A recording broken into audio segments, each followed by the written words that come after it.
Salutations, crustaceans. I'm Lobster, and today we are reviewing the Yamaha BB735A, as well as taking a look at the evolution of the Yamaha BB series. It's come a long way. Let's check it out.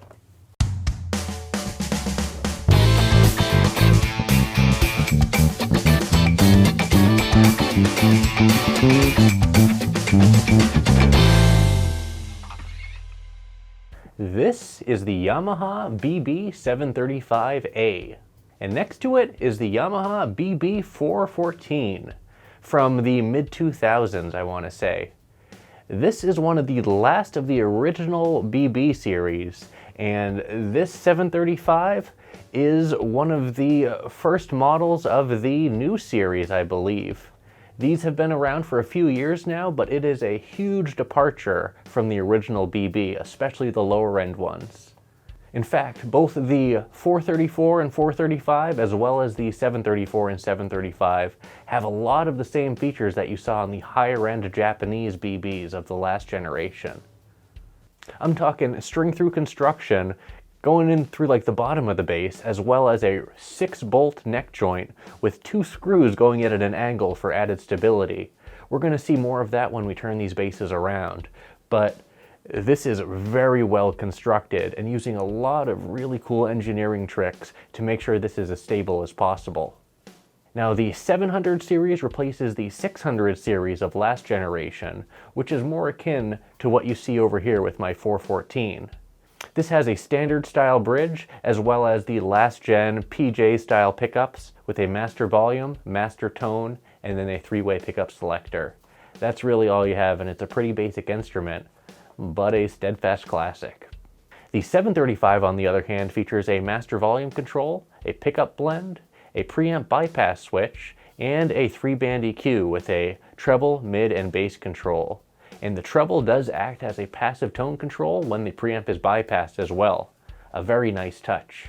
This bass features a 3-piece alder body with a maple core. So it's alder, maple, alder for, I guess, tone reasons.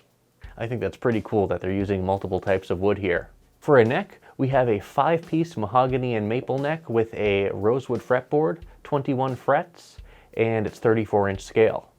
The pickups are Yamaha's own in-house pickups, and the J pickup is a single coil. The finish on this bass is a beautiful matte black, and that extends up the neck, around back, and on the headstock as well. The fingerboard is a 21 fret rosewood fingerboard, and the edges seem to be slightly rolled. It's very, very smooth and looks very high-end. This is an extremely well-built instrument, and I'm impressed.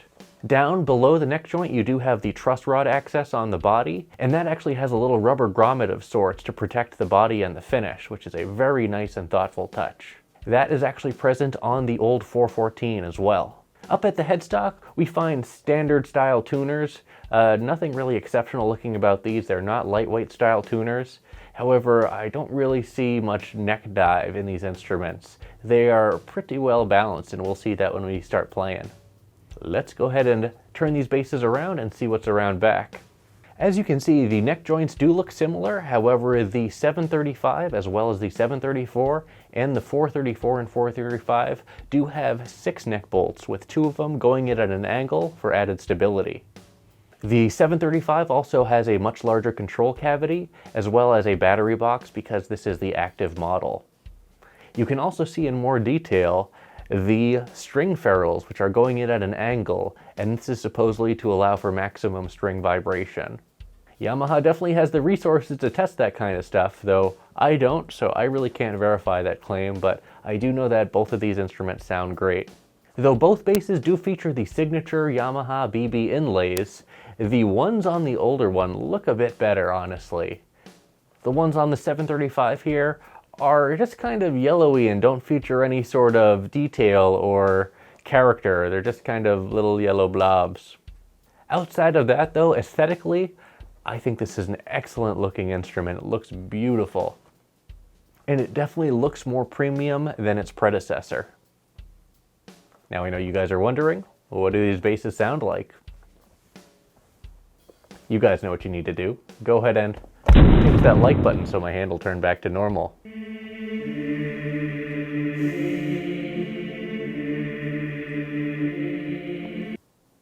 Thanks. Now off the bat, there is a bit of single coil hum. This is not a hum canceling J pickup, and I wish it was. That means in a PJ configuration without a hum canceling pickup, you're always going to have noise unless you're just soloing the P pickup. Now before we explore this preamp, we're actually going to do a little side-by-side comparison with the 414 so we can compare these pickups. That will be in full passive mode for the Yamaha, and the 414 is only passive, so. Let's start out with the P pickup. Here's the P pickup with the tone at 100%.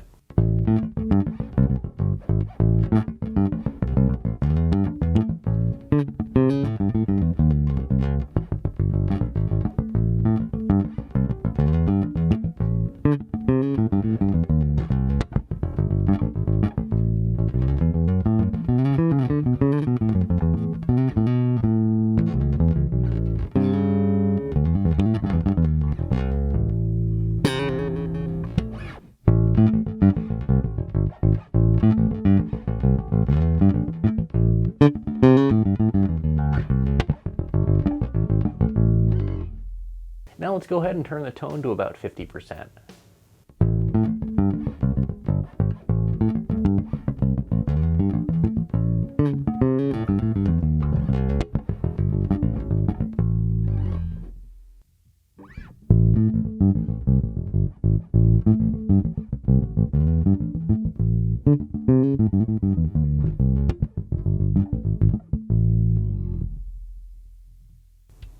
And here's the tone all the way down.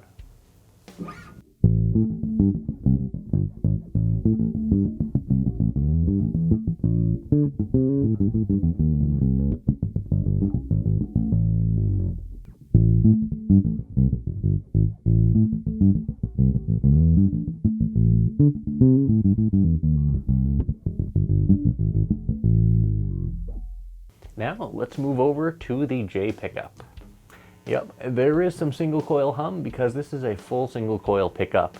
There is no dummy coil or hum canceling technology here, just a classic single coil. I do wish they included a hum canceling jazz pickup for this $800 price tag, so I have to knock it there. Anyways, here's the bridge pickup with the tone at 100%.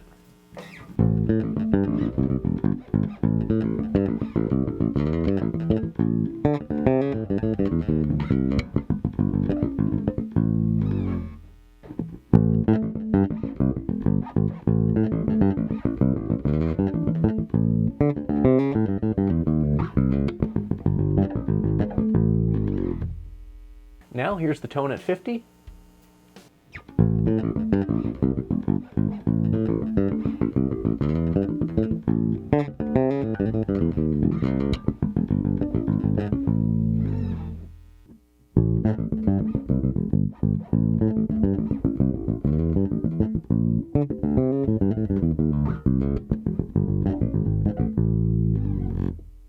And here's the tone all the way down.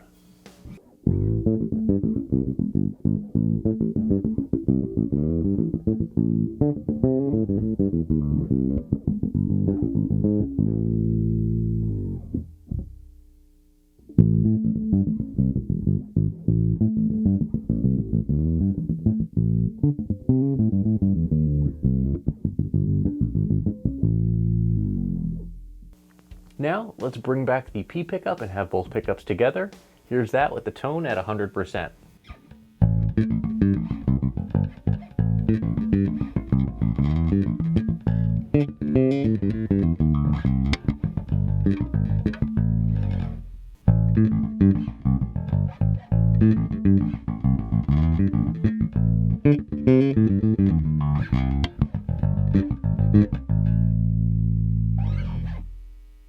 Now with the tone at 50.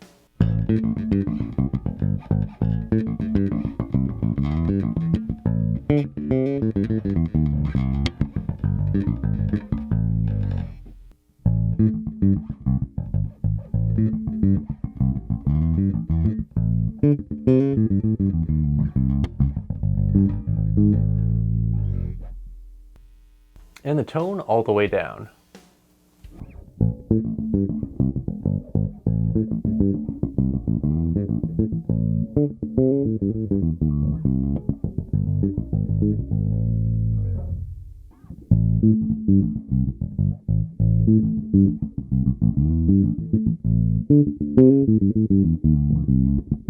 One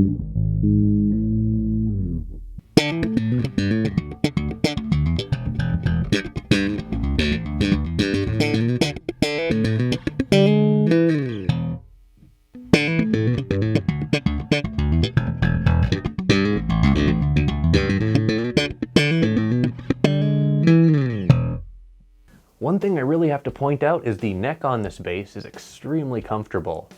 The nut width is rather narrow for a 5-string with a 43mm nut width. However, it widens out quite a bit as you go up the fretboard, and the string spacing at the bridge is 18mm, which makes this a very comfortable bass all around.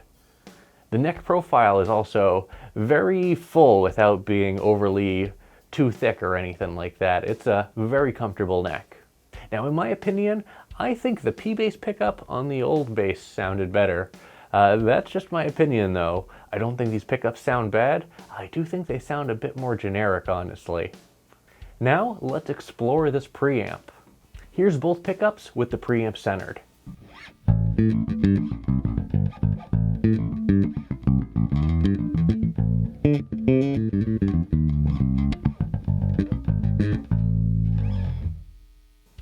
Ooh. The preamp definitely adds some nice little zing to it. It definitely adds some character, which I appreciate. This is a solid preamp. Let's go ahead and cut everything and see what that sounds like.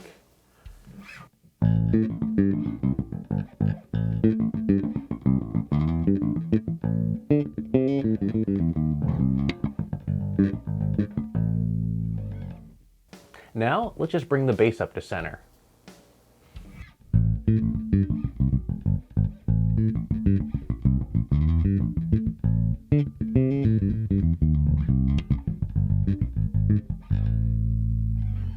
And here's the bass at about 50%.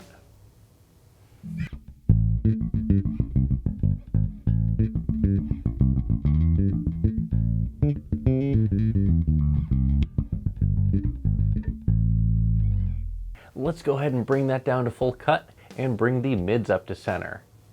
Here's just the mids and nothing else.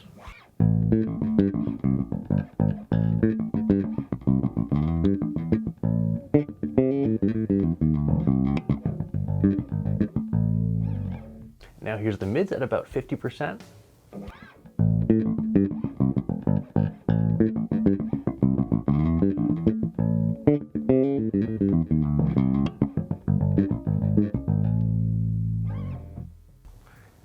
Now let's go ahead and cut that and bring the treble up to center.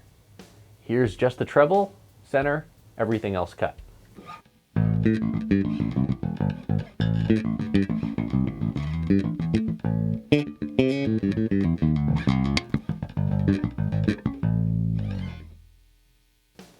And the treble at about 50%.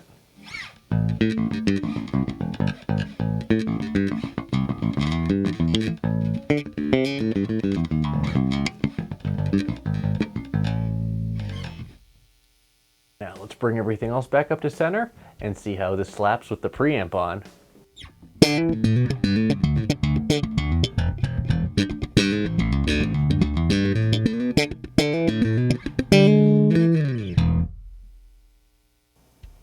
Not too shabby. Now, one thing I really did want to explore here, which is kind of a letdown, is this B string. So I'm an MJC Ironworks artist, and I get MJC Ironworks strings to put on all the basses that I test, to keep that as some sort of constant.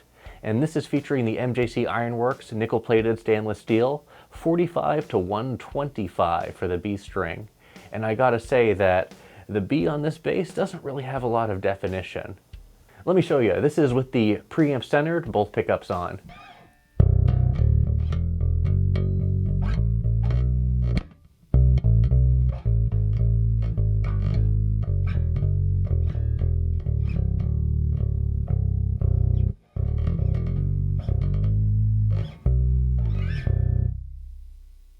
Yeah, the B on this bass, at least with this set of strings, is not that great in my opinion. Keep in mind this is the same type of B string that I use on my Ibanez EHB 1005, which has a very crisp and clear B. So I do think it is with the construction here. I'm not exactly sure what, but the B definitely isn't that clear. Now finally, let's go ahead and put some drums behind this.